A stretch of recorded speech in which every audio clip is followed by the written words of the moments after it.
Mr. Marston, I've been hearing about your plans. Have you, Miss McFarland? Yes, from Lee Johnson, to settle here and build a life for yourself. I'm afraid those aren't my plans. See, I already have a life. Well, I had one, and I'm trying to reclaim it. Or maybe what you could say is that I had two, and I'm trying to end one of them so the other can survive. You do so love to talk in riddles, Mr. Marston. Do you do that, I wonder, as a substitute for having anything interesting to say? Probably, Miss McFarland. Oh, call me Bonnie, you fool. Call me Bonnie.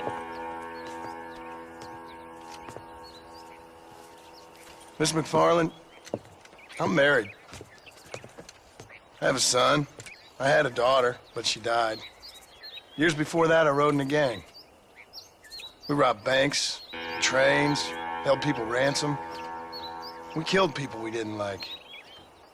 Bill Williamson was in that gang. Now, if I don't capture my former brother in arms, great harm will befall my family. Now, I don't suppose any of this is very interesting to you, but I hope it explains why I wasn't so eager to talk about it. No, I do understand. I had no idea. You poor man. Even in this new country, memories don't really fade. My father was an illiterate Scot born on the boat into New York. He never saw his homeland, but to hear him talk about it, you'd imagine he only ever ate haggis and wore a kilt. And he hated the English for what they had done to his great-grandparents that he'd never met. People don't forget. Nothing gets forgiven. That's true, especially when it comes to money. And you know, even now, after all his labors, my father's debts are still terrible. I worry every day about us losing the ranch. It would kill him. My father died when I was 8 years old. His eyes were, well, let's just say he was blinded in a bar fight south of Chicago. My mother died during childbirth. She was a prostitute, and he was her, well, I don't know what he was. So I was sent off to an orphanage and ran away and fell in with a gang. My word. What a difficult life you've lived. The leader of the gang taught me how to read, taught me how to see all that was good in the world. He was a great man in a way. But you killed people. Sure. And I've suffered for it. And that's the life I left, or tried to leave. Said too much, Bonnie. I'm an uneducated killer, sent here to do all I can do well. Kill a man in cold blood so that another man may do his part to cut crime in an area, and a rich man can be elected governor on the back of these promises. Civilization is a truly beautiful thing, Mr. Marston. Listen, can you help me? Well, I can try. What do you need, money? No, nothing so complicated. I need an extra hand to take out the herd to pasture. Sure. Point me in the right direction.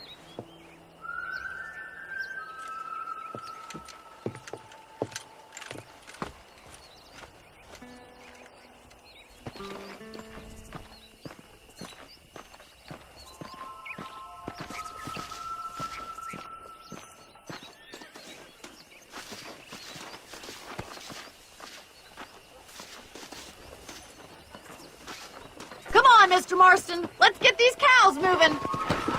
Giddy up! All right, let's head over to the cow pen. It's about time a budding farmer such as yourself learned how to herd cattle.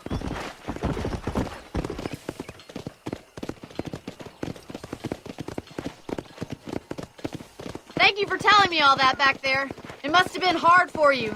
I hope you understand now why I've been playing my cards somewhat close to my chest. I didn't know you had a wife and child. Then again, I don't think I ever asked. Hey. Come on, boy.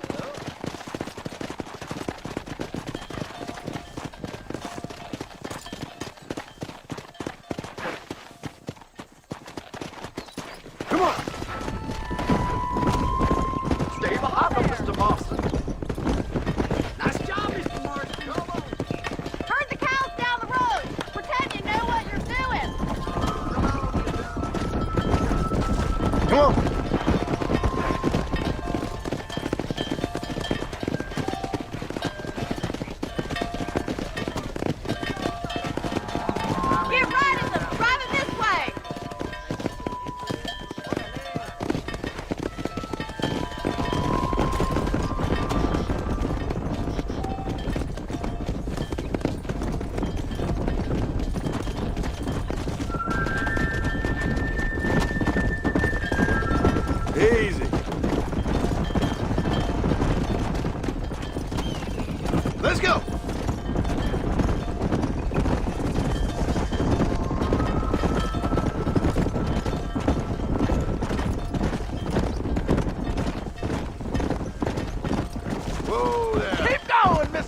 Marston!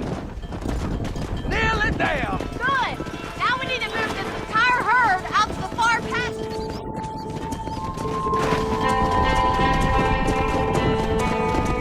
Whoa there.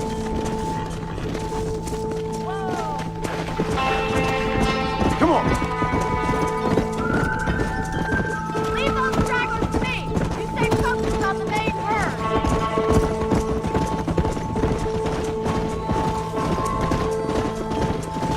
Easy now. Whoa! He's just showing off now!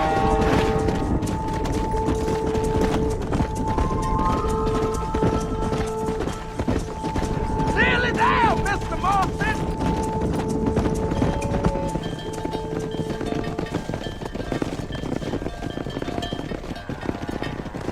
You're not bad with the herd. Ranching might be your true calling, Mr. Marston. Either that, or you were a cow in a past life. Thank you, Miss McFarland. I'll see you later. I have work to do back at the ranch.